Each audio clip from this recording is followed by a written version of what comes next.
కొత్త ఏడాది వేడుకలకు no permission, drunk and drive నిర్వహిస్తామన్న సిపి.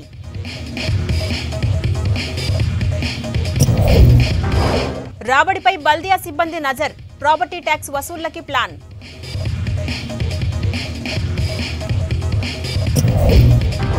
లోన్ యాప్స్ కేసులో చైనాకి సంబంధాలు, మరో 4గురిని అరెస్ట్ చేసిన పోలీసులు.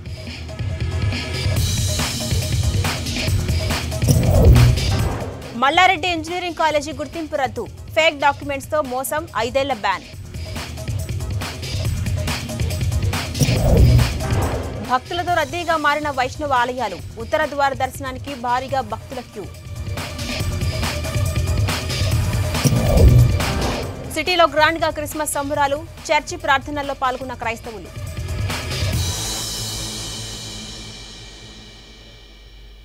ఈ ఏడాది న్యూ ఇయర్ వేడుకలకు పర్మిషన్ లేదన్నారు Cyberabad CP Sajjanar. Special events ఏర్పాటు చేస్తే కఠిన చర్యలు తీసుకుంటామని హెచ్చరించారు. న్యూ ఇయర్ రోజు స్పెషల్ గా డ్రంక్ అండ్ డ్రైవ్ నిర్వహిస్తామన్నారు. పబ్స్, రెస్టారెంట్లు ప్రస్తుతం ఉన్న టైం వరకే నడపాలన్నారు. కాలనీలు, గేటెడ్ కమ్యూనిటీల్లో కూడా న్యూ ఇయర్ వేడుకలకు అనుమతి లేదన్నారు CP Sajjanar. New year celebrations వస్తున్నాయంటే యూత్ లో జోష్ మామూలుగా ఉండదు. నెల ముందు నుంచే ఈవెంట్స్ ఎక్కడ జరుగుతున్నాయి, ఎలాంటి స్పెషల్ ఎఫెక్ట్స్ ఉన్నాయో తెలుసుకునేవారు. అయితే ఈసారి న్యూ ఇయర్ సెలబ్రేషన్స్ పై కరోనా ఎఫెక్ట్ పడింది. వైరస్ వ్యాప్తి, కరోనా సెకండ్ వేవ్ కారణంగా వేడుకలపై ఆంక్షలు విధించారు సిటీ పోలీసులు. సెలబ్రేషన్స్ నిర్వహిస్తే కఠిన చర్యలు తీసుకుంటామన్నారు. ఏటా పబ్బులు, క్లబ్బులు, కన్వెన్షన్ సెంటర్స్ లో న్యూ ఇయర్ ఈవెంట్స్ జోష్ ఉంటుంది. నెల ముందు నుంచే న్యూ ఇయర్ బాష్ పోస్టర్ లాంచ్లు, హోర్డింగ్లు, ఆన్లైన్లో టికెట్ సేల్స్ సందడి ఉంటుంది. అయితే ఈసారి కరోనా కారణంగా 31st నైట్ సెలబ్రేషన్స్ కు పర్మిషన్ లేదన్నారు Cyberabad CP Sajjanar. Special events ఏర్పాటు చేస్తే కఠిన చర్యలు తీసుకుంటామని హెచ్చరించారు. అన్ని చోట్ల డ్రంక్ అండ్ డ్రైవ్లు నిర్వహిస్తామని తెలిపారు. న్యూ ఇయర్ రోజు స్పెషల్ గా డ్రంక్ అండ్ డ్రైవ్లు ఏర్పాటు చేస్తామన్నారు సిపి. ఎవరు కూడా ఈ న్యూ ఇయర్ వేడుకల్ని ఎవరు కూడా జరుపుకోవద్దు. మనము మాస్ గ్యాదరింగ్ చేసి, లేదంటే ఈవెంట్స్ పెట్టి, లేదంటే ఎవరో సింగర్స్ పిలిపించి, డాన్సర్స్ పిలిపించి, యాక్టర్స్ పిలిపించి అలాంటి ఈవెంట్స్ చేయడానికి లేదు, పర్మిషన్ లేదు. ఎవరు కూడా ఇలాంటి ఈవెంట్స్ని మీరు పబ్లిసైజ్ చేయవద్దు. చేస్తే చాలా కఠినమైన చర్య ఉంటుంది. పబ్లిక్ కూడా మీకు ఎవరు బుకింగ్ చేస్తారంటే మాకు డయల్ 100 కానీ మా వాట్సాప్ నెంబర్కి ఫోన్ చేయని చెప్పి నేను కోరుతున్నాను. అన్ని పబ్స్ పైన కూడా నిఘా పెట్టడం జరుగుతుంది. వాళ్ళు ఇచ్చిన టైం ప్రకారమే వాళ్ళు నడపాలి. సో డెఫినెట్లీ అక్కడ కూడా మనం హోటల్స్, పబ్స్, బార్స్ అందరిపైన కూడా నిఘా పెట్టడం జరుగుతుంది. అన్ని చోట్ల కూడా డ్రంక్ అండ్ డ్రైవ్ స్టార్ట్ అయినాం. మీకు ఆల్రెడీ మనం చాలా చోట్ల కూడా మనం అరెస్ట్ చేయడం జరుగుతుంది. చాలామందికి జైలు శిక్ష కూడా పడుతుంది. చాలామంది ఉద్యోగాలు కూడా పోగొట్టుకున్నారు. ఎవరు కూడా డ్రంక్ అండ్ డ్రైవింగ్ చేయవద్దని చెప్పి కోరుతున్నాను. ఆల్రెడీ మనం ఎక్కడెక్కడ ఈ హోటల్స్ ఉన్నాం, ఎక్కడెక్కడ ఈ రొటీన్ వేలో నడుస్తున్న యాక్టివిటీస్ పైన కూడా మనం నోటీస్ ఇవ్వడం జరుగుతుంది. ఎవరు తాగి వచ్చి బయట వస్తే వాళ్ళందరూ కూడా స్పేర్ డ్రైవర్ ఉంటేనే పంపాలి, లేదంటే వాళ్ళపైన కూడా కేసు వేస్తానని చెప్పి చెప్పడం జరిగింది. ఏటా స్టార్ హోటల్స్, కన్వెన్షన్ సెంటర్స్ లోనూ కొత్త ఏడాది పార్టీలు పెద్ద ఎత్తున నిర్వహించేవారు. కపుల్స్, ఫ్యామిలీ, యూత్ కోసం సపరేట్ గా ఫుడ్ అండ్ లిక్కర్ తో స్పెషల్ ఆఫర్స్, డిస్కౌంట్స్ ప్రకటించేవారు. డిసెంబర్ 31st నైట్ డీజేల హడావిడి, సెలబ్రిటీల డ్యాన్సులు, బుల్లితెర తారల కామెడీ స్కిట్స్ తో ఫుల్ జోష్ గా పార్టీలు జరిగేవి. ఈసారి కరోనా కారణంగా మాస్ గ్యాదరింగ్స్ పై ఆంక్షలు విధించారు పోలీసులు. పబ్స్, రెస్టారెంట్లు ప్రస్తుతం ఉన్న టైం వరకే నడపాలన్నారు సిపి. స్పెషల్ గా ఈవెంట్స్ పెట్టి ఎక్కువ మందిని గ్యాదర్ అయ్యేలా చేస్తే కఠిన చర్యలు తప్పవన్నారు. కాలనీల్లో, గేటెడ్ కమ్యూనిటీల్లో కూడా న్యూ ఇయర్ వేడుకలకు అనుమతి లేదన్నారు సిపి సజ్జనార్. బాగా సీక్రెట్గా చేస్తారని చెప్పి కూడా మనము నిఘా పెట్టడం జరుగుతుంది. బయట రిసార్ట్స్, ఫార్మ్ హౌసెస్ ఎక్కడ కూడా చేయడానికి లేదు. మళ్ళీ పబ్స్ అన్నారు, హోటల్స్ అన్నారు అనుకోకుండా ఎక్కడ కూడా ఫంక్షన్స్ హాల్స్, ఎందుకంటే ఫంక్షన్ హాల్ మొత్తం మన దగ్గర ఉండేది, ఇప్పుడు ఎక్కడ కూడా లేదు. రొటీన్ వేలే వాళ్ళు నడుస్తున్న యాక్టివిటీస్ నడిపించుకోవచ్చు, కానీ ఇట్లాంటి గ్యాదరింగ్స్ కానీ చేయడానికి లేదు. కాలనీస్ ఉన్న పెద్ద పెద్ద అపార్ట్మెంట్స్ ఉన్న 500-600 హౌసెస్ అక్కడ కూడా చేయడానికి లేదు. మళ్ళీ ఏదో మనకు ఓన్లీ హోటల్స్ అన్నారు, కన్వెన్షన్ హాల్స్ అన్నారు, ఫంక్షన్ హాల్స్ అన్నారు, కానీ ఎక్కడ కూడా చేయడానికి లేదు. ఇది ఓవైపు కరోనా సెకండ్ వేవ్ ప్రపంచ దేశాలను వణికిస్తోంది. దీంతో కరోనా నిబంధనలు తప్పనిసరిగా పాటించాలని సూచిస్తున్నారు వైద్య నిపుణులు. మరోవైపు జనం కూడా ఈవెంట్లపై అంతగా ఆసక్తి చూపడం లేదు. బల్దియా సిబ్బంది ఇప్పుడు పన్నుల వసూళ్లపై ఫోకస్ చేశారు. ఖజానా ఖాళీ కావడంతో రాబడిపై దృష్టి పెట్టారు. ఇంతకాలం కరోనా, ధరణి, వరదలు, ఎన్నికలు ఇలా బిజీగా ఉన్న అధికారులు ఇక ట్యాక్సుల వసూళ్లు మొదలుపెట్టారు. జీహెచ్ఎంసీ ఆదాయంలో ప్రాపర్టీ ట్యాక్స్ షేర్ పెద్దది కూడా. ఈ ఆర్థిక సంవత్సరం చివరి క్వార్టర్లో అయినా టార్గెట్ రీచ్ అయి ఆర్థిక ఇబ్బందుల నుంచి బయటపడాలని జీహెచ్ఎంసీ ప్రయత్నిస్తోంది.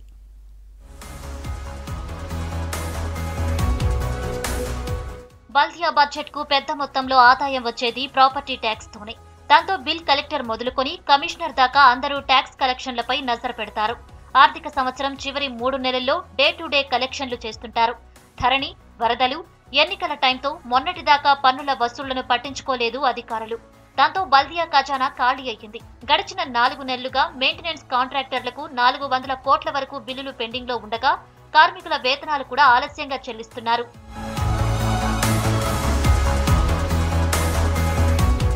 గతేడాది 1472 కోట్లు వసూలు చేసిన అధికారులు ఈసారి 1800 కోట్లు ఆస్తి పన్నును వసూలు చేయాలని టార్గెట్ గా పెట్టుకున్నారు. గ్రేటర్ పరిధిలో 16,70,000 మంది ఆస్తి పన్ను చెల్లింపుదారులు ఉన్నారు. వీటిలో commercial establishments 2,50,000, residential and commercial కలిగిన ఆస్తులు 25,000 దాకా ఉన్నాయి. వీటన్నిటి ద్వారా 1,450 కోట్ల ఆస్తి పన్ను డిమాండ్ ఉంది. ఇప్పటి వరకున్న ఏరియర్స్, వడ్డీ కలిపి మొత్తం ప్రాపర్టీ ట్యాక్స్ డిమాండ్ 3,000 కోట్లకు పైగా ఉంటుందంటున్నారు అధికారులు.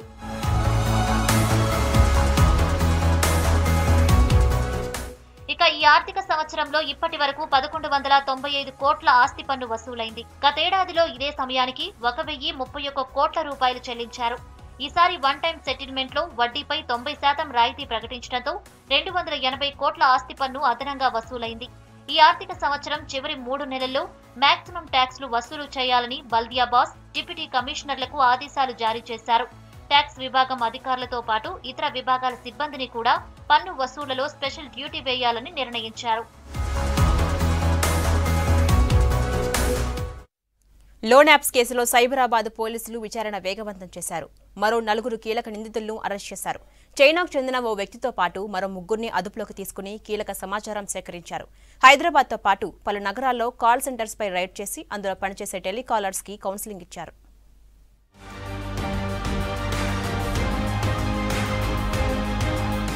లోన్ యాప్స్ కేసులో మరో 4 అరెస్ట్ చేశారు పోలీసులు. చైనాకు చెందిన జియాజింగ్ తన అనుచరులతో కలిపి 11 లోన్ యాప్స్ ను క్రియేట్ చేశాడు. సింగపూర్ దేశానికి చెందిన ఓ కంపెనీకి సిస్టర్ కంపెనీగా గుర్గాంలో స్కైలైన్ అనే కంపెనీని ఏర్పాటు చేశారు. ఈ కంపెనీ ద్వారా ఆన్లైన్ లో ఇన్స్టెంట్ గా లోన్స్ ఇస్తున్నారు. రికవరీ కోసం గుర్గాంలో 2, హైదరాబాద్ లో మరో 2 కాల్ సెంటర్స్ ఏర్పాటు చేసి లోన్ తీసుకున్న వారికి కాల్స్ చేస్తూ వేధిస్తున్నట్లు పోలీసులు గుర్తించారు.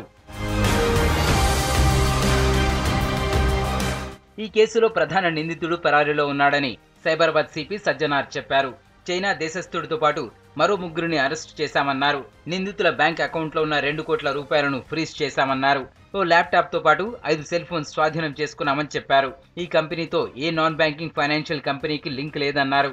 నిందితులకి నిధులు ఎక్కడి నుంచి వచ్చాయో విచారణ చేస్తున్నామన్నారు. చైనీస్ నేతృత్వంలో నడుస్తున్న ఈ ఒక కాల్ సెంటర్ని మనము రేడ్ చేయడం జరిగింది. మొత్తము 4 అరెస్ట్ చేయడం జరిగింది. ఆ 4లో ఒక చైనీస్ నేషనల్ ఉన్నారు. వీళ్ళందరిది head office Delhi, skyline innovations technology private limited అని చెప్పి ఇది గుర్గాం ROCలో రిజిస్టర్ కావడం జరిగింది. ఈ 4 అక్యూజ్ నుంచి 2 ల్యాప్టాప్, 4 ఫోన్స్, ఒక బ్యాంక్ అకౌంట్ నుంచి 2 crore rupees సీజ్ చేయడం జరిగింది. RBI గుర్తింపు ఉన్న బ్యాంకులు NBFCల నుంచి మాత్రమే లోన్ తీసుకోవాలని సజ్జనార్ సూచించారు. ప్రైవేట్ యాప్స్ ఇన్స్టాల్ చేసుకుంటే వ్యక్తిగత డేటా అంతా చోరీ అయ్యే అవకాశం ఉందన్నారు. ఫోన్లో అనవసర యాప్లు ఇన్స్టాల్ చేయొద్దని, వాటికి అవసరం లేని పర్మిషన్లు ఇవ్వొద్దని సూచించారు. మైక్రో లోన్ యాప్స్ కి సంబంధించిన వారు ఎవరైనా ఫోన్ చేసి వేధిస్తే పోలీసులకు ఫిర్యాదు చేయాలన్నారు. రికగ్నైజ్డ్ NBFC రికగ్నైజ్డ్ ఏమేమున్నా RBI ద్వారా రికగ్నైజ్డ్ అయిన NBFCs మాత్రం నుంచే మీరు లోన్ తీసుకోవాలి, కానీ ఎక్కడ కావాలో అక్కడ లోన్ తీసుకోవద్దు. ఏ అప్లికేషన్లో వచ్చిన అప్లికేషన్స్ అన్నీ కూడా డౌన్లోడ్ చేయొద్దు, అన్ని లింక్స్ కూడా డౌన్లోడ్ చేయొద్దని చెప్పి నేను కోరుతున్నాను. మీరు ఎవరు కూడా ఎక్స్ట్రీమ్ స్టెప్ తీసుకోవద్దు, సుసైడ్స్ చేసుకోవద్దని చెప్పి నేను మరీ కోరుతున్నాను. మీరు ఏ మాదిరి ఇబ్బంది ఉంటే, ఎక్కడాದರೂ మీకు హెరాస్మెంట్ జరిగితే దగ్గర ఉన్న పోలీస్ స్టేషన్స్కి మీరు అందరూ కూడా కంప్లైంట్ చేయాలని చెప్పి నేను మరీ కోరుతున్నాను. మరోవైపు కాల్ సెంటర్స్ లో పనిచేసిన టెలికాలర్స్ ని సైబర్ క్రైమ్ స్టేషన్ కి పిలిపించి కౌన్సిలింగ్ ఇచ్చారు. టెలికాలర్స్ అందరికీ 41 CRPC కింద నోటీసులు ఇచ్చారు. హైదరాబాద్ కొంపల్లిలోని మల్లారెడ్డి ఇంజనీరింగ్ కాలేజీకి షాక్ ఇచ్చింది national assessment and accreditation council. ఆ కాలేజీపై 5 ఏళ్లు బ్యాన్ విధిస్తూ నిర్ణయం తీసుకుంది నాక్. ఇదే విషయాన్ని తన వెబ్సైట్లో ఉంచింది. మల్లారెడ్డి కాలేజ్ ఆఫ్ ఇంజనీరింగ్ కు 2018లో B++ గ్రేడ్ను నాక్ కేటాయించింది. అయితే ఇంకా మంచి గ్రేడ్ సాధించాలనే ఉద్దేశంతో కాలేజీ యాజమాన్యం నాక్ను మోసం చేసే ప్రయత్నం చేసింది. నాక్ బెంగళూరుకు సెల్ఫ్ స్టడీ రిపోర్ట్లో నకిలీ డాక్యుమెంట్స్ ను పంపించారు. నాక్ కౌన్సిల్ ఈ విషయాన్ని గుర్తించి 5 ఏళ్ల పాటు బ్యాన్ విధిస్తూ నిర్ణయం తీసుకుంది.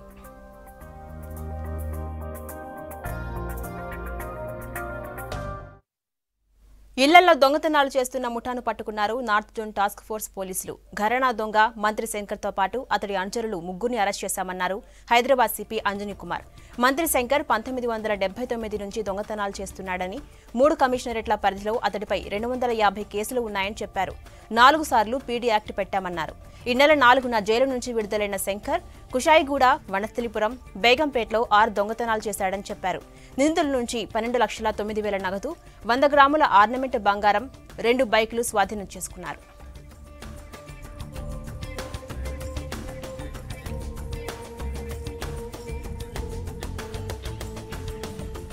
ఈరోజు ఒక ఆపరేషన్లో most notorious property offender of Telangana state Mantri Shankar, తర్వాత 3 అసోసియేట్ అబ్దుల్ లతీఫ్ ఖాన్, మొహమ్మద్ మాజిద్, మొహమ్మద్ ఇమ్తియాజ్ అహ్మద్, ఈ అందరికీ లాస్ట్ ఫ్యూ డేస్లో 6 offenses చేశారు in Rachakonda commissionerate and Hyderabad commissionerate.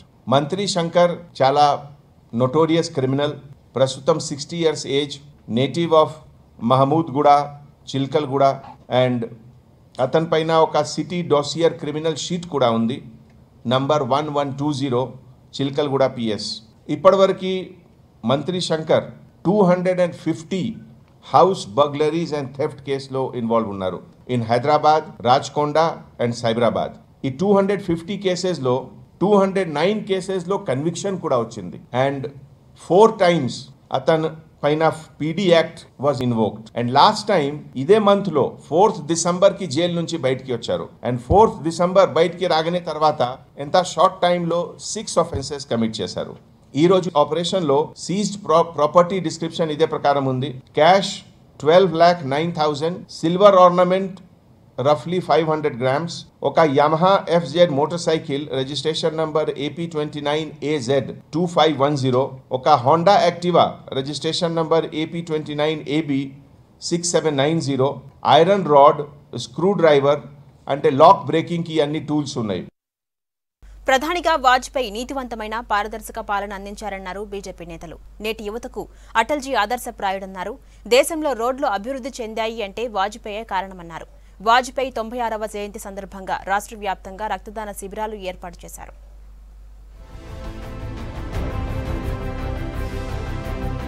రాష్ట్ర వ్యాప్తంగా మాజీ ప్రధాని అటల్ బిహారీ వాజ్పేయి జయంతిని ఘనంగా నిర్వహించారు బీజేపీ నేతలు. జగిత్యాలలో వాజ్పేయి చిత్రపటానికి పూలమాల వేసి నివాళులు అర్పించారు బీజేపీ రాష్ట్ర అధ్యక్షుడు బండి సంజయ్. అటల్జీ నీతి నిజాయితీతో పాలన అందించి దేశానికి దిశానిర్దేశం చేశారన్నారు. ఎల్లప్పుడూ దేశం కోసం, ధర్మం కోసం పనిచేశారని కొనియాడారు.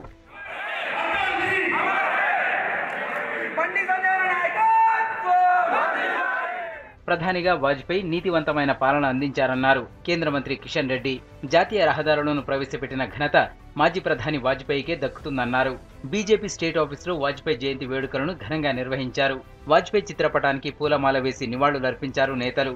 వాజ్పేయి ఎప్పుడు దేశ అభివృద్ధినే కోరుకున్నారన్నారు నేతలు. జాతీయ రహదారులను ఏదైతే వాజ్పేయి గారు ప్రవేశపెట్టారో ఆ రోజు చాలా మంది మన దేశంలో జాతీయ దారుల నిర్మాణము అది కాదు, ఇంప్లిమెంట్ చేయడం కష్టం అని చెప్పి చాలా మంది పెదవి విరవడం జరిగింది. కానీ ఈరోజు భారతదేశంలో ప్రపంచ దేశాలతో పోటీ పడే విధంగా నేషనల్ హైవేస్ నిర్మాణము జరిగింది.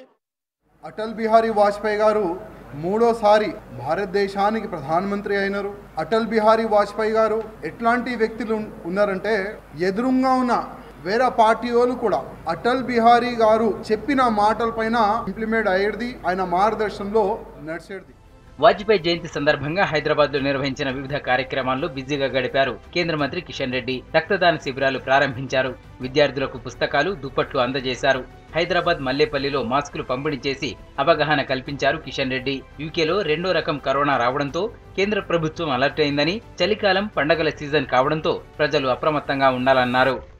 ప్రపంచవ్యాప్తంగా కరోనా మహమ్మారి మానవాళిని పట్టి పీడిస్తూ ఉంది. ఇటీవల తగ్గుముఖం పట్టినట్టు కనిపించినప్పటికీ కూడా సెకండ్ వేవ్ యూరప్ కంట్రీస్లో, అమెరికా లాంటి దేశాల్లో మళ్ళీ ప్రారంభమైనట్టు ఒక భయానకమైనటువంటి ఆందోళన కలిగిస్తూ ఉంది. భారతదేశంలో కూడా ఇటీవల కాలంలో కరోనా మహమ్మారి చలికాలంలో పెరిగేటువంటి అవకాశం ఉందని, అందరం కూడా పండుగల సీజన్ కాబట్టి ఎక్కువ మంది గుమికూడకుండా అన్ని రకాల జాగ్రత్తలు తీసుకోవాల్సినటువంటి అవసరం ఉంది. హైదరాబాద్ నేరేడ్మెట్లో వాజ్పేయి విగ్రహాన్ని ఆవిష్కరించి రక్తదాన శిబిరాన్ని ప్రారంభించారు BJP MLC Ramachandrarao. Vajpayee trust ఏర్పాటు చేసుకోవడానికి ప్రభుత్వం స్థలం కేటాయించాలని డిమాండ్ చేశారు. నేరేడుమెట్లో కొత్తగా నిర్మిస్తున్న ఎంఎంటీఎస్ రైల్వే స్టేషన్ కు వాజ్పేయి పేరు పెట్టేలా కృషి చేస్తామన్నారు. హైదరాబాద్ నగరంలో అటల్ బిహారీ వాజ్పేయి పేరు మీద కొన్ని కేంద్రాలు పెట్టాల్సిన అవసరం ఉంది. దాంట్లో రైల్వే సంబంధించినటువంటి ఈ వాజ్పేయి నగర్లో రైల్వే స్టేషన్ ఉంది. ఇక్కడ ఈ రైల్వే స్టేషన్ పేరు కూడా వాజ్పేయి నగర్ పెట్టాల్సిందిగా భారతీయ జనతా పార్టీ డిమాండ్ చేస్తా ఉంది. వనపర్తి జిల్లా కేంద్రంలో భారత మాజీ ప్రధాని వాజ్పేయి జయంతి వేడుకల్లో పాల్గొన్నారు. బీజేపీ కోర్ కమిటీ సభ్యులు వివేక్ వెంకటస్వామి దేశానికి వాజ్పేయి చేసిన సేవలు మరవలేనివన్నారు. జిల్లాల్లోనూ వాజ్పేయి జయంతి వేడుకలు ఘనంగా జరిగాయి. నల్లగొండ జిల్లా హాలియాలో జిల్లా స్థాయి కబడ్డీ పోటీలు ఏర్పాటు చేశారు. హైదరాబాద్ నాంపల్లి ఎగ్జిబిషన్ గ్రౌండ్స్ లో దివంగత మాజీ మంత్రి టీఎస్ సదాలక్ష్మి 92వ జయంతి ఘనంగా నిర్వహించారు. మాజీ ఎంపీ బీజేపీ నేత వివేక్ వెంకటస్వామి ఈ కార్యక్రమానికి ముఖ్య అతిథిగా హాజరయ్యారు. సదాలక్ష్మి సేవలు మరువలేనివన్నారు వివేక్. ఆమెతో తమ కుటుంబ సభ్యులకు మంచి సంబంధాలున్నాయన్నారు. దళితుల కోసం సదాలక్ష్మి ఎన్నో సేవలు చేశారన్నారు వివేక్. సీఎం కేసీఆర్ దళితులకు వ్యతిరేకంగా పనిచేస్తున్నారన్నారు. బీజేపీ దళితుల అభివృద్ధి కోసం పనిచేస్తోందన్నారు వివేక్.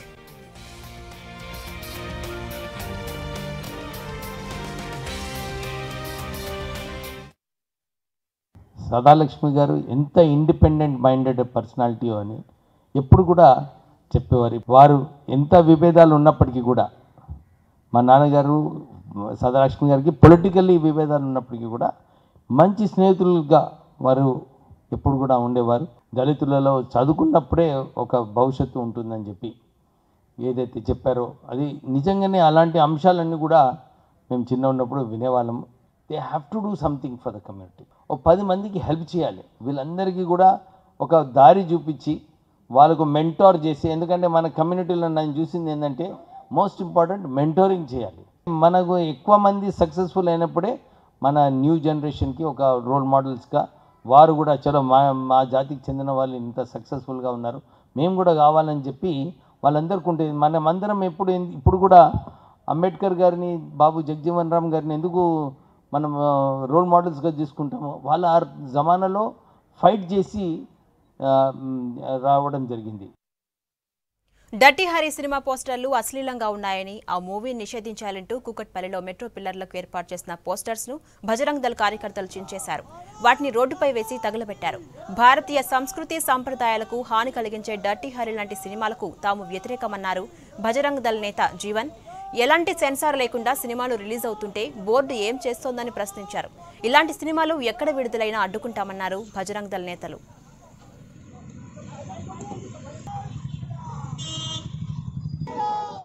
ఈ యొక్క డర్టీ హరి అనే ఒక మూవీ యొక్క చిత్రాన్ని నిర్మాతగా ఉన్నటువంటి ఎన్ఎస్ రాజు గారికి బజరంగ్ దళ్ తరఫున హెచ్చరిస్తా ఉన్నాం. ఇటువంటి సినిమాలు మన తెలంగాణలోనే కాదు భారతదేశంలో ఎక్కడ ఆడినా దాన్ని తీవ్రంగా ఖండిస్తాం, అడ్డుకుంటాం. అవసరమైతే దాడులకు కూడా దిగుతాం మీ మీద. మీరు విదేశీయాల డబ్బులు తీసుకొని మన సంస్కృతి సంప్రదాయాల మీద దెబ్బ కొట్టే ప్రయత్నం చేస్తే మీకు భూమి మీద నూకలు ఉండే జాగ్రత్త చెప్తున్నా. సెన్సార్ బోర్డు మనసులో ఏమున్నది, ప్రభుత్వం మనసులో ఏమున్నదని మేము ఈరోజు బజరంగ్ దళ్ తరఫు నుంచి అడుగుతా ఉన్నాం. ప్రభుత్వానికి కనబడట్లేవా? కాబట్టి ప్రొడ్యూసర్, డైరెక్టర్ వెంటనే బహిరంగ క్షమాపణ చెప్పాలి. ఇటువంటి సంఘటనలు మళ్లీ జరగొద్దని చెప్పి బజరంగ్ దళ్ హెచ్చరిస్తా ఉంది. కేంద్ర మంత్రి కిషన్ రెడ్డి సమక్షంలో బీజేపీలో చేరారు కంటోన్మెంట్ టీఆర్ఎస్ నేత శంకర్. మంత్రి మల్లారెడ్డి, అతని అల్లుడు రాజశేఖర్ రెడ్డి కంటోన్మెంట్లో దళితులను అనగదొక్కుతున్నారన్నారు. టీఆర్ఎస్ లో డబ్బున్న వాళ్ళకే పదవులు దక్కుతున్నాయన్నారు శంకర్.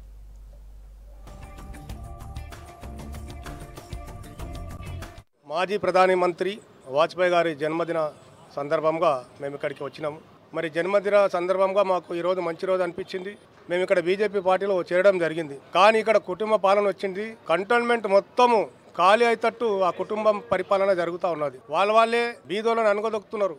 వాళ్ళు డబ్బున్న వాళ్ళ దగ్గరనే వాళ్ళు చేతులు కలుపుకుంటా వాళ్ళే కుటుంబ పరిపాలన చేయాలని వాళ్ళు ఒక నిర్ణయానికి వచ్చి మమ్మల్ని అంతా టీఆర్ఎస్ పార్టీలో అనుగదొక్కిన కారణంగా మరి ఈ రోజు మేము బీజేపీ పార్టీలో ఇక్కడ చేరడం జరిగింది. దీనికి కారకులు ఎవరంటే ముఖ్యంగా మల్లారెడ్డి గారు, సిహెచ్ మల్లారెడ్డి గారు మంత్రివర్యులు, మరి వాళ్ళ అల్లుడు రాజశేఖర రెడ్డి గారు.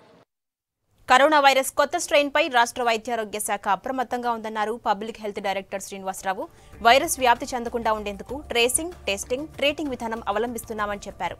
యూకే నుండి వచ్చిన వారి వివరాలు సేకరించి వారి ఆరోగ్య పరిస్థితి పరిశీలిస్తున్నామని చెప్పారు. డిసెంబర్ 9 నుంచి ఇప్పటి వరకు రాష్ట్రానికి 1200 మంది వచ్చారని, వీరిలో 926 మందిని గుర్తించి కరోనా పరీక్షలు నిర్వహించామన్నారు. వీరిలో 16 మందికి కరోనా వైరస్ ఉన్నట్లు నిర్ధారణ అయిందని చెప్పారు.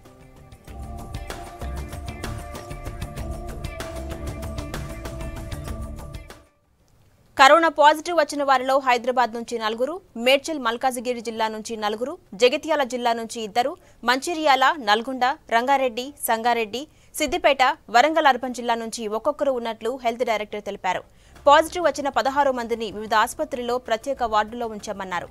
16 మందికి 76 మంది అతి సన్నిహితంగా ఉన్నట్లు గుర్తించామని, వారిని కూడా క్వారంటైన్ చేసి ఆరోగ్య పరిస్థితిని పరిశీలిస్తున్నామని తెలిపారు. 16 మందిలో ఉన్న వైరస్ జినోమ్ సీక్వెన్స్ తెలుసుకోవడానికి వారి శాంపిల్స్ ని సీసీఎంబీకి పంపించామన్నారు హెల్త్ డైరెక్టర్.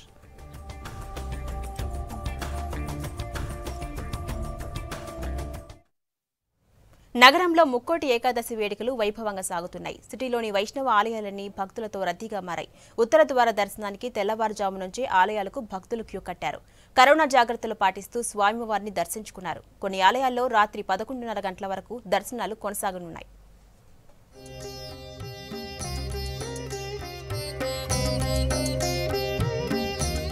వైకుంఠ ఏకాదశి సందర్భంగా చిక్కడపల్లి వెంకటేశ్వర ఆలయం భక్తులతో కిటకిటలాడుతోంది. ఉత్తర ద్వారం నుంచి స్వామివారిని దర్శించుకుంటున్నారు భక్తులు. కరోనా జాగ్రత్తలతో దర్శనాలు చేయిస్తున్నారు అధికారులు. వైకుంఠ ద్వార దర్శనం చేసుకోవడం సంతోషంగా ఉందన్నారు భక్తులు.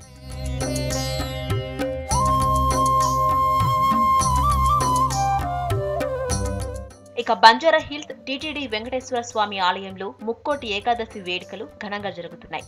పెద్ద సంఖ్యలో తరలివచ్చిన భక్తులు ఉత్తర ద్వారం నుంచి శ్రీవారిని దర్శించుకున్నారు. కరోనా దృష్ట్యా అన్ని రకాల జాగ్రత్తలు తీసుకున్నామన్నారు ఆలయ అధికారులు. ఏటా ముక్కోటికి తిరుమలకి వెళ్లేవాళ్లమని, ఈసారి కరోనా కారణంగా వెళ్లలేకపోయినా ఇక్కడ స్వామివారిని దర్శించుకోవడం సంతోషంగా ఉందన్నారు భక్తులు. తెలంగాణ లోకల్ అడ్వైజరీ కమిటీ ఆధ్వర్యంలో అందరి సహకారంతో చేస్తున్నాం. పొద్దున నుంచి ఇప్పటికీ దాదాపు ఒక 9,000 మంది 10,000 మధ్యలో వచ్చి ఉండొచ్చు. సాయంత్రానికి 40 నుంచి 50,000 మందిలో అనుకుంటున్నాము. అన్ని కార్యక్రమాలు బాగా చేస్తున్నాం. ఉత్తర ద్వార దర్శనానికి ప్రత్యేకించి ఏర్పాట్లు చేస్తున్నాం. కోవిడ్ నిబంధనలకి అన్నిటికీ ఎంట్రన్స్లో శానిటైజర్స్ ఓపెన్ చేసి అందరికీ మాస్కులు కూడా లేని వాళ్ళకి మాస్కులు ఇస్తున్నాం. ఈ వైకుంఠ ఏకాదశి సందర్భంగా చాలా బాగా చేశారు అరేంజ్మెంట్స్. భక్తులకు చాలా మంచి సౌకర్యాలు కల్పించారు. మాకు చాలా బాగుంది. తిరుపతి వెళ్ళినట్టుగా ఉందండి మాకు feeling. Banjara hills pension office దగ్గరలోని వెంకటేశ్వర స్వామి ఆలయానికి భక్తులు క్యూ కట్టారు. తెల్లవారుజామున 4 గంటల నుంచే స్వామివారి దర్శనం చేసుకున్నారు. భక్తులతో క్యూ లైన్లు రద్దీగా మారాయి. రాత్రి 11:30 వరకు ఆలయం తెరిచే ఉంటుంది అన్నారు కమిటీ సభ్యులు. ఉత్తర ద్వారం నుంచి స్వామివారిని దర్శించుకోవడం సంతోషంగా ఉందన్నారు భక్తులు. కరోనా గురించి కొద్దిగా ఏర్పాటుతో తగ్గిన చేసినాము. మా గుడి మెంబర్స్ అంతా ఇక్కడ ఉండి అంత సేవ చేసుకుంటారు. మాస్కులు కూడా ఎంట్రీ చేస్తున్నాం. లోపల తీర్థప్రసాదాలతో కొన్ని పంచుతున్నాం. రాత్రితో 11:30 వరకు ఉంటుంది మేడం. మధ్యాహ్నం బ్రేక్ ఖాళీ ఒక ½ అవర్ బ్రేక్ ఉంటుంది. బ్రేక్ అవుట్ ఒక ½ అవర్ ఉంటుంది మేడం. దాని తర్వాత కంటిన్యూ ఉంటుంది మేడం. చాలా బాగైంది దర్శనం. ప్రతి ఇయర్ దర్శనం బాగానే అవుతుంది. ఈసారి కూడా బాగానే అయింది దర్శనం. ఇంకా పబ్లిక్ కూడా చాలా మంచిగా రెస్పాన్స్ అవుతుంది. ముక్కోటి ఏకాదశి అంటే చాలా మంది చాలా ప్రత్యేకంగా ఉంటుంది. చాలా ఎవ్రీ ఇయర్ మేము ఇక్కడికే వస్తాము. చాలా బాగుంటుంది. ఇక హైదరాబాద్ కూకట్పల్లి వెంకటేశ్వర స్వామి ఆలయంలో వైకుంఠ ఏకాదశి వేడుకలు ఘనంగా జరిగాయి. ఉత్తర ద్వార దర్శనం కోసం ఆలయానికి ఉదయం నుంచే పెద్ద సంఖ్యలో తరలివచ్చారు భక్తులు. జగద్గిరిగుట్ట వెంకటేశ్వర స్వామి ఆలయంలో ఏకాదశి ఉత్సవాలు ఘనంగా జరిగాయి. భక్తులు స్వామివారిని దర్శించుకుని ప్రత్యేక పూజల్లో పాల్గొన్నారు.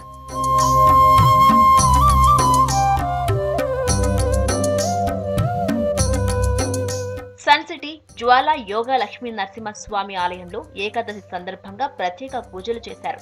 పెద్ద సంఖ్యలో భక్తులు ఉత్తర ద్వార దర్శనం చేసుకున్నారు. కరోనా ప్రభావంతో 10 ఏళ్లలోపు పిల్లలు, 60 ఏళ్లు పైబడిన వృద్ధులను దర్శనానికి అనుమతించలేదు ఆలయ నిర్వాహకులు. ముక్కోటి ఏకాదశి సందర్భంగా ప్రతి సంవత్సరం చాలా జరిగేది. ఈరోజు కూడా చాలా జనాలతో మంచి పూజలు జరిగినాయి. దగ్గర 5,000 మనుషులు దగ్గర వచ్చిండ్రు. మంచిగా పూజలు జరిగినాయి. రాజేంద్రనగర్ నియోజకవర్గ పరిధిలోని ఆలయాలు భక్తులతో కిటకిటలాడాయి. శంషాబాద్ మండలంలోని వెంకటేశ్వర స్వామి ఆలయంలో ఏకాదశి ప్రత్యేక పూజలు నిర్వహించారు. ఉదయం నుంచే భక్తులు ఉత్తర ద్వారం నుండి స్వామివారిని దర్శించుకున్నారు. మరోవైపు వెండికుండ సిద్ధేశ్వర స్వామి ఆలయం, ధర్మసాయి ఆలయాలు భక్తులతో రద్దీగా మారాయి.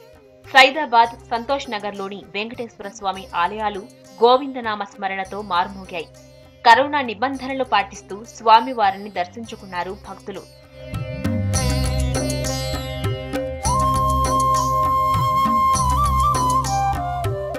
సికింద్రాబాద్ జనరల్ బజార్లోని లక్ష్మీనారాయణ స్వామి ఆలయంలో ముక్కోటి ఏకాదశి పూజలు వైభవంగా జరిగాయి. ఈ సందర్భంగా స్వామి అమ్మవార్లను మనోహరంగా అలంకరించారు.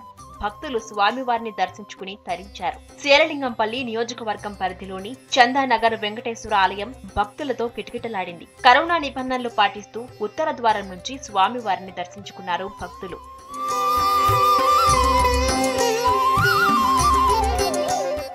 ఇక వైకుంఠ ఏకాదశి సందర్భంగా చిక్కడపల్లి వెంకటేశ్వర స్వామి వారిని దర్శించుకున్నారు బీజేపీ కోర్ కమిటీ సభ్యులు మాజీ ఎంపీ వివేక్ వెంకటస్వామి. ఆలయంలో స్వామివారికి ప్రత్యేక పూజలు చేశారు. ప్రజలకు వైకుంఠ ఏకాదశి శుభాకాంక్షలు చెప్పారు. స్వామి అందరినీ చల్లగా చూడాలని కోరుకున్నామన్నారు వివేక్ వెంకటస్వామి దంపతులు.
సిటీలో క్రిస్మస్ వేడుకలు ఘనంగా జరిగాయి. చర్చిల్లో వేకువజాము నుంచే క్రిస్మస్ సంబరాలు నిర్వహించారు. కేక్ కట్ చేసి స్వీట్స్ తినిపించుకుంటూ పండుగను సెలబ్రేట్ చేసుకున్నారు. ప్రత్యేక ప్రార్థనల్లో క్రైస్తవులు పెద్ద సంఖ్యలో పాల్గొన్నారు. కరోనా నిబంధనలతో అన్ని ఏర్పాట్లు చేశారు నిర్వాహకులు. చర్చిల్లో Christmas trees, stars, mini homes, Santa Claus, సాంస్కృతిక కార్యక్రమాలు ఆకట్టుకున్నాయి.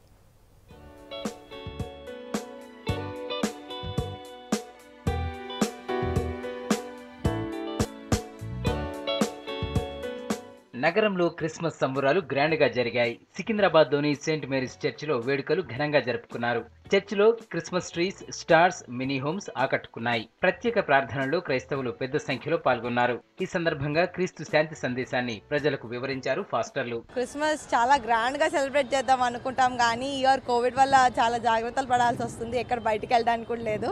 పిల్లల్ని కూడా చర్చ్ లో యాక్చువల్లీ అలౌ చేయనన్నారు, బట్ క్రిస్మస్ కోసం అని అలౌ చేసినట్టున్నారు ఈసారి. మరి బ్లెస్సింగ్స్ కావాలి కాబట్టి సో కోవిడ్ వల్ల అందరం జాగ్రత్త పడాల్సి వస్తుంది. చర్చ్కి వస్తే first of all every week వస్తాం, కానీ ఈ మెయిన్ డే ఏంటంటే మనకు క్రిస్మస్ కాబట్టి చాలా హ్యాపీగా ఉంటుంది. సెలబ్రేషన్స్ కానీ లేదా చర్చ్లో మాస్ సర్వీస్ కానీ అంతా చాలా వేరేగా ఉంటుంది. చాలా హ్యాపీగా ఎంజాయ్ చేస్తాం అనమాట చర్చ్కి రావడం. సో ఈసారి మేము కొంచెం రెస్ట్రిక్షన్స్ ఉన్నాయన్నమాట చర్చ్లో ఇలా కోవిడ్ వల్ల. సో మా జాగ్రత్తలో మేము ఉండి పిల్లల్ని తెచ్చుకున్నాం. ఫస్ట్ టైం, అది కూడా ఈ 8 months తర్వాత తెచ్చుకున్నాము. బట్ మాకు చాలా హ్యాపీగా ఉంది. ఈ రోజు అంటేనే మాకు అసలు కోవిడ్ అన్నట్టే మాకు తెలియట్లేదు. అసలు ఆ ఫీలింగే లేదనమాట. బికాజ్ క్రిస్మస్ అనేది ఒక డిఫరెంట్ ఫెస్టివల్ మాకు. ఇట్స్ జీసస్ బర్త్డే అన్నమాట. సో మా బర్త్డే కూడా అలా సెలబ్రేట్ చేసుకోం, జీసస్ బర్త్డే అలా సెలబ్రేట్ చేసుకుంటాం. సికింద్రాబాద్లోని సెయింట్ మేరీస్ సెంటినరీ వెస్లీ చర్చిల్లో వేకువజాము నుంచే క్రిస్మస్ సంబరాలు నిర్వహించారు. ప్రత్యేక ప్రార్థనల్లో క్రైస్తవులు పెద్ద సంఖ్యలో పాల్గొన్నారు. కేక్ కట్ చేసి పండుగను సెలబ్రేట్ చేసుకున్నారు. కరోనా నిబంధనలతో అన్ని ఏర్పాట్లు చేశామన్నారు saint Mary church pastor. Christmas పర్వదినాన పేదలకు సాయం చేస్తే మంచి జరుగుతుందన్నారు. చర్చిలో ఏర్పాటు చేసిన సాంస్కృతిక కార్యక్రమాలు అందరినీ ఆకట్టుకున్నాయి. ఈ ఇయర్ మాత్రం కోవిడ్ వల్ల చాలా తక్కువ మందితో సెలబ్రేట్ చేసుకోవడం చాలా బాధాకరంగా ఉంది. ఎవ్రీ ఇయర్ వచ్చేది 2 ఫెస్టివల్స్ కాబట్టి క్రిస్మస్ అండ్ న్యూ ఇయర్ మేము సెలబ్రేట్ చేసుకుంటాం క్రిస్టియన్ అంటే. సో అది గ్రాండ్గా చేసుకోవాలని అండ్ సెమీ క్రిస్మస్ ఇలాంటి సెలబ్రేషన్స్ లేవు కాబట్టి ఎవ్రీ ఇయర్ అవి సెలబ్రేషన్స్ ఉండాలని మేము కోరుకుంటున్నాం.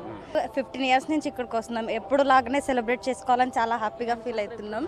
ఇలాంటి ఇయర్ ఇంకా ఎప్పుడు రావద్దాన్ని కోవిడ్ వల్ల కొద్దిగా సోషల్ డిస్టెన్స్ మెయింటైన్ చేస్తూ ఎవ్రీవన్ మాస్క్ వేసుకోవాలని కోరుకుంటున్నాము. కోవిడ్ నిబంధనలతో క్రీస్తు పుట్టినరోజుని కుటుంబ సభ్యులతో జరుపుకోవడం చాలా సంతోషంగా ఉందంటున్నారు నగరవాసులు. గతేడాది కంటే ఈసారి వేడుకలను భిన్నంగా సెలబ్రేట్ చేసుకున్నామంటున్నారు. ఫ్రెండ్స్ గెట్ టుగెదర్ లేకుండా ఫిజికల్ డిస్టెన్స్ పాటిస్తూ ఎంజాయ్ చేశామన్నారు.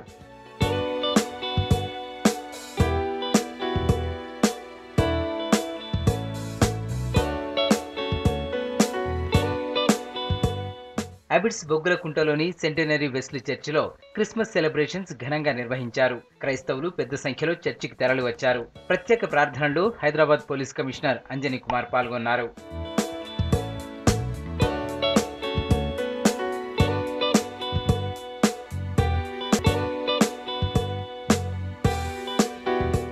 కరోనా కారణంగా ఈ ఏడాది క్రిస్మస్ వేడుకలు ఎలాంటి హడావిడి లేకుండా సాదాసీదాగా జరుపుకున్నారు. ఇక హైదరాబాద్ బేగంపేటలోని కల్నరీ అకాడమీ ఏర్పాటు చేసిన క్రిస్మస్ ట్రీ అందరినీ ఆలోచింపజేస్తోంది. కోవిడ్ సమయంలో ముందుండి పోరాడిన వారియర్స్ స్ఫూర్తితో ట్రీని రూపొందించామని చెప్పారు culinary academy hotel management chef Srikanth. Corona జాగ్రత్తలు ఎలా తీసుకోవాలి అనే అంశాలని ప్రజలకు తెలియజేసేలా ట్రీని తయారు చేశామన్నారు. వచ్చే ఏడాది అందరితో కలిసి వేడుకలను సంతోషంగా జరుపుకోవాలని ఆకాంక్షించారు. ఈ ఇయర్ కొంచెం డిఫరెంట్. కరోనా వచ్చింది, ఆల్మోస్ట్ 1 ఇయర్ అవుతుంది. ఇంకా దాన్ని మనం అందరం కలిసి ఫైట్ చేస్తున్నాము. కానీ ఒక గుడ్ న్యూస్ ఏంటంటే ఈ మధ్యలో చాలా కంట్రీస్ రియలైజ్ అయినాయి, మన కంట్రీలో కూడా వ్యాక్సిన్ వస్తుంది. సో ఈసారి మేమేం చేసామంటే అందరికీ ఒక మోటివేషన్ టైప్లో మెయిన్ ఏంటంటే మనం యాక్చువల్లీ ఈ సెలబ్రేషన్ చేసుకోవడానికి అంటే ఈ ఇయర్ ఈ సెలబ్రేషన్ చేసుకోవడానికి మెయిన్ కారణం మన పోలీస్ కానీ డాక్టర్స్ కానీ నర్సెస్ కానీ మన బార్డర్లో ఉన్న మిలిటరీ కానీ జిహెచ్ఎంసీ సర్వీసెస్ కానీ వీళ్ళందరి ప్రోత్సాహంతో లేకపోతే వీళ్ళందరి సమిష్టి కృషితోని మాత్రమే మనం ఇది చేసుకోగలుగుతున్నాం. లేకపోతే నాకు తెలిసి ఇంతమంది మనం దీన్ని సర్వైవ్ కాలేకపోవడం కావచ్చు. ట్రిబ్యూట్ కానీ వాళ్ళకు ఒక సల్యూట్ కొట్టడానికి మేము ఇది చేశాము. వచ్చే సెలబ్రేషన్స్ ఇంకా గ్రాండ్గా ఉండాలని అందరం సేఫ్గా ఉండాలని నేను కోరుకుంటున్నాను. హైదరాబాద్లో పెన్నుల ఎక్స్పో ఆకట్టుకుంటోంది. పెన్నుల చరిత్ర, వాటి పుట్టుకను తెలియజేసేందుకు ఈ ఎక్స్పోని ఏర్పాటు చేశారు national hand writing academy director Mallikarjuna. 15 ఏళ్లు కష్టపడి సేకరించిన 2000కు పైగా పెన్నులను ఇక్కడ ఉంచారు. 10 రూపాయల మొదలు ₹1,00,000 ధర పలికే పెన్నులు అందరినీ అట్రాక్ట్ చేస్తున్నాయి.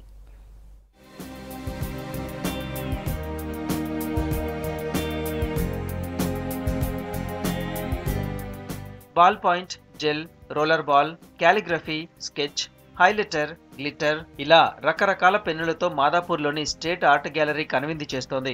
ప్రపంచంలోని పెన్నులు, వాటి చరిత్రను తెలిపేందుకు ఇన్స్పిరేషన్ ది పెన్ ఎక్స్పో పేరుతో ప్రదర్శన ఏర్పాటు చేశారు national hand writing academy director Mallikarjuna. దాదాపు 2000కు పైగా పెన్నులున్న ఈ ఎక్స్పోను ఎండమూరి వీరేంద్రనాథ్తో పాటు రిటైర్డ్ ఐఏఎస్ పార్థసారథి ప్రారంభించారు.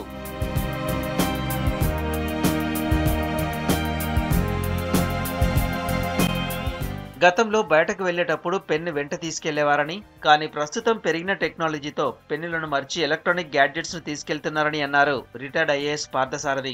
జ్ఞానానికి మూలమైన పెన్నును మరవకూడదన్నారు. అక్షరం రాయాలన్నా, మనలోని భావాలను ఎదుటివారికి తెలపాలన్నా పెన్ను ముఖ్యమన్నారు. ఇక 5 కోట్ల రూపాయల చెక్ అయినా 5 రూపాయల పెన్నుతోనే సంతకం చేయాలన్నారు రచయిత ఎండమూరి. ఈ పెన్సిల్ సంస్కృతి తగ్గిపోయి కంప్యూటర్ సంస్కృతి పెరిగిన తర్వాత పిల్లల్లో చేతురాత తాలూకు విలువ కానీ నైపుణ్యం కానీ పోయింది. ఇప్పుడే కొటేషన్ చెప్పాను, 5 కోట్ల రూపాయల చెక్ అయినా సరే 500 రూపాయల పెన్తో రాయబడుతుంది, లేకపోతే 5 రూపాయల పెన్తో రాయబడుతుందని. That is the value of the pen. అలాంటి పెన్ తాలూకు విశిష్టతను చూపించడానికి ఎంతో కష్టపడి ఇతను 15 రోజుల పాటు కష్టపడి ఈ ఎగ్జిబిషన్ చేశాడు. I wish every student, every family brings their son and their child to this exhibition and show this. ఇలాంటి పెన్ ఎక్స్పో ఏర్పాటు చేయడము ఇన్స్పిరేషన్ అని పెట్టారు. అంటే ఇంక్ పెన్కి బాగా ప్రాధాన్యత ఇస్తూ పెట్టారు. ఈ పెన్ యొక్క పరిణామం మన నాగరికత యొక్క పరిణామంకి సంబంధించిన అంశం. పెన్లు ఎప్పుడో 5000 సంవత్సరాల నుంచి మన మానవతను బట్టి ఎదిగాయి. అంటే రాయడం అనేది ఒక అవసరంగానే కాకుండా ఒక మంచి అనుభూతి.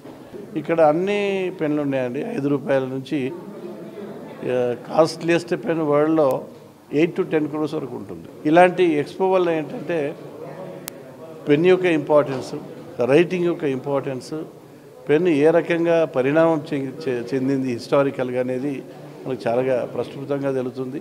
3 రూపాయల పెన్నుల నుంచి 1,50,000 రూపాయల విలువ చేసే పెన్నులు తాను సేకరించానన్నారు మల్లికార్జున్. పెన్నుల ప్రాముఖ్యాన్ని భావితరాలకు తెలిపేందుకు ఎక్స్పోని ఏర్పాటు చేశానన్నారు. నేను పెన్స్ కలెక్ట్ చేయడం ఒక 15 సంవత్సరాలు అయిందండి. ఇప్పటి వరకు ప్రపంచంలో ఉండే అన్ని బ్రాండ్స్ని నేను పెన్స్ని కలెక్ట్ చేయగలిగాను. అలాగే పురాతనమైన పెన్స్ మీరు ఇక్కడ చూస్తే వింటేజ్ పెన్స్ అని ఇక్కడ మీకు ఉంటాయండి, యాంటిక్ పెన్స్. ఇది దాదాపు ఒక 60-70 సంవత్సరాల క్రితం పెన్ అండి, ఈ పార్కర్ పెన్. సో ఇలాంటి వింటేజ్ పెన్స్ ఇవన్నీ మేము కలెక్ట్ చేయడం జరిగింది. ప్లస్ అన్ని రకాల ఇన్స్ట్రుమెంట్స్, పెన్సిల్స్లోనే నా దగ్గర దాదాపు ఒక 60-70 రకాల పెన్సిల్స్ ఉంటాయి. సో ఒక డ్రాయింగ్ చేయాలన్నా, లేకపోతే ప్రొఫెషనల్ ఆర్టిస్ట్కి ఎలాంటి పెన్సిల్, చిన్నపిల్లలు డ్రాయింగ్ మీద ఇంట్రెస్ట్ కలగజేయాలంటే ఎలాంటి పెన్సిల్ని ఇవ్వచ్చు, పెన్సిల్లో ఎంత మందమైన పెన్సిల్స్ ఉంటాయి, ఎంత నల్లగా రాసి ఉంటాయి, ఈ రకరకాల. సో అన్ని రకాల ఇన్స్ట్రుమెంట్స్ని నేను కలెక్ట్ చేసి ఒకరోజు ఒక ఫైన్ మూమెంట్ ఐడియా వచ్చింది. మన దగ్గరే ఉంచుకుంటే ఏ లాభం, చరిత్రతో సహా ప్రజలకు చెప్పాలి, ఇవన్నిటిని అందరికీ చూపించాలి అన్న ఒక ఉద్దేశంతో ఈ ఎగ్జిబిషన్ స్టార్ట్ చేయడం జరిగింది. మొదటిసారిగా రీయూజబుల్ నోట్బుక్ను తయారు చేసి ప్రదర్శనకు ఉంచారు ఖరగ్పూర్ ఐఐటి ఇంజనీర్. చెట్లను సేవ్ చేయాలని, పర్యావరణానికి హాని కలగకూడదనే ఉద్దేశంతో రాళ్లతో పేపర్ను తయారు చేశామన్నారు. అంతేకాకుండా ఈ బుక్ వాటర్ ప్రూఫ్ అని, ఈ బుక్లో ఏమి రాసినా అది ఈమెయిల్లో సేవ్ కావడంతో పాటు బుక్లో రాసింది చెరిపేసి తిరిగి వాడుకోవచ్చన్నారు. సో ఒక బుక్ని ఇంట్రడ్యూస్ చేస్తున్నాం కాల్డ్ ఎయిర్. బుక్లో రాసుకున్నది మోర్ దాన్ 200 టైమ్స్ రాసుకోవచ్చు. అండ్ రాసుకున్న దాన్ని మొత్తం కూడా మన ఓన్ గూగుల్ డ్రైవ్లో వాటన్నిటిలో ఆటోమేటిక్గా సేవ్ అవుతుంది ఒక మొబైల్ యాప్ ద్వారా. Non tearable paper, it won't tear, చినగదు. ఈ పేపర్ని, ఈ బుక్ని మనం 4 days వాటర్లో పడినా కానీ again you can reuse this. After 1 year తర్వాత కూడా మీరు ఈ పేపర్ని రబ్ చేసుకోవచ్చు. క్విల్ పెన్స్ నుంచి ఎలా స్టార్ట్ అయింది, ఒక పర్టికులర్ యాంగిల్లో పెట్టి రాసే పెన్స్ మటుకే ఎలాగా ఉంటాయి, డిఫరెంట్ టెక్స్చర్డ్ పెన్స్ ఎలా ఉంటాయని మొత్తం ఎక్స్పో అంతా తిరిగి చూశానండి. చాలా బాగుందండి. నాట్ టు మిస్ ఎక్స్పో అండి. ఇది ఎక్స్పెక్టేషన్స్ని మించిపోయింది అనమాట. ఇన్ని పెన్స్ ఉంటాయి, అన్ని ఫ్యాన్సీ కలర్స్ ఉంటాయి. చిన్నప్పుడు స్టేషనరీ షాప్స్లో చూడడమే కానీ ఇప్పుడు అన్ని ఒకటే చోట లైవ్లో చూసి I'm like freaked out. Japan, Italy, Germany, different countries నుంచి కూడా వచ్చాయి. ఈవెన్ యూ హ్యావ్ పాక్, పెరికాడ్, ఇవన్నీ చిన్నప్పటి నుంచి వింటున్నవి. కానీ కొత్తగా ఏంటి స్టాడ్లర్ అంట. I got to know about different pens also. కొన్ని వందల వెరైటీలు, వేల పెన్నులు ఒకే చోట చూసి ఎగ్జైట్ అవుతున్నారు జనం. తమ పిల్లలను తీసుకొచ్చి పెన్నులను చూపిస్తున్నారు. That's all for now. For more updates, keep watching V6 News.